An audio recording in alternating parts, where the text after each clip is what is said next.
Pemimpin negeri ini ngomong, siapa bilang kalau komunis bangkit? Wong endi? Kasih tahu saya.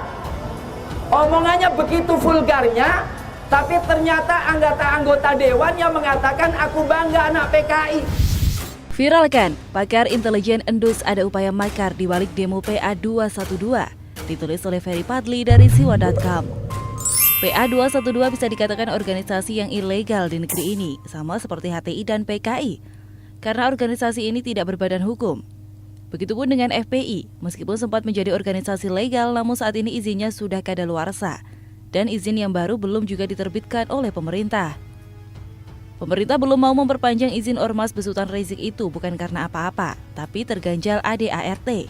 Karena ADART FPI tersebut terdapat penerapan Islam secara kafah di bawah naungan Khilafah Islamiyah dan terdapat juga kata NKRI bersyariah.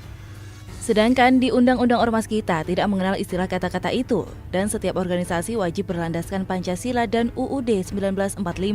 Itu nanti ada mekanismenya, kan sudah ada aturannya, ada undang-undangnya yang dianggap tentu menyimpang, tentu ada prosesnya.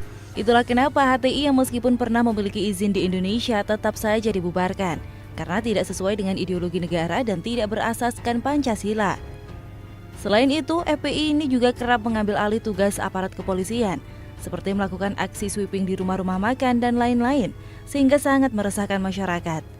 Hanya saja meskipun kelompok ini ilegal, tapi tidak menurunkan niatnya untuk berdemo loh.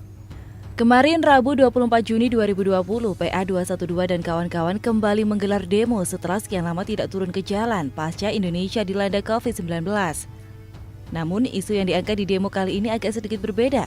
Bukan soal Ahok lagi dan bela ini bela itu seperti bela etnis Rohingya dan Uighur, melainkan pasukan kadrun itu menggelar demo menuntut penolakan terhadap RUU Haluan Ideologi Pancasila atau HIP.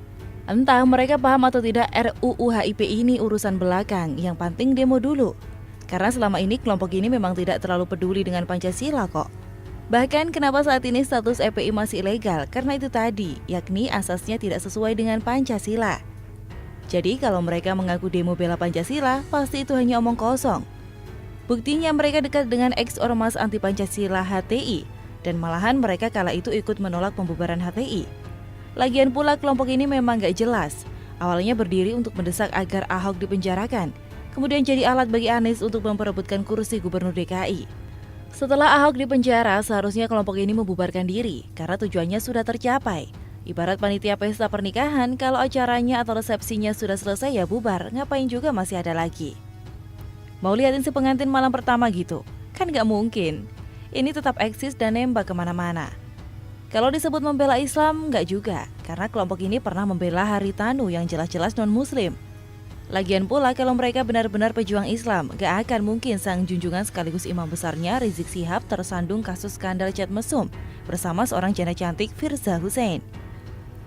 Sampai-sampai harus kabur ke Arab Saudi segala agar kasus asusila itu tidak sampai dibongkar oleh aparat kepolisian.